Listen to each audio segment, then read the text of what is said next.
Welcome to Fashion Talks. ඉතින් ඔන්න අලුත් YouTube channel එකක් අරගෙන ආවා ඔයාලා ගාවට.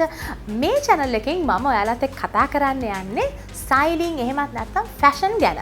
මොකද ගොඩාරියක් ඔයාලා මගෙන් අහන ප්‍රශ්නයක් තමයි plus size ඇඟවල් වලට කොහොමද අපි ඇඳුම් තෝරගන්නේ? ඒත් එක්කම shopping haul videos කරලා පෙන්නන්න මේ වගේ ගොඩාක් request එනවා මගේ Cosmo Beauty YouTube channel එකට. ඉතින් මේ නිසාම තමයි මම හිතුවේ අලුත් channel එකක් පටන් ගන්න ඕනේ.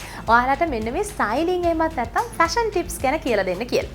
ඉතින් මේ තියෙන්නේ Fashion Talks අපේ අලුත්ම fashion YouTube channel එක. ඉතින් දැන් මම channel එක subscribe කරන්න ඒත් එක්කම එහා පැත්තේ තියෙන bell notification එකත් click කරන්න අවතක් කරන්න එපා. එතකොට ඔයාලට මම අලුතෙන් upload කරන ඔක්කොම අලුත් videos බලා ගන්න පුළුවන්.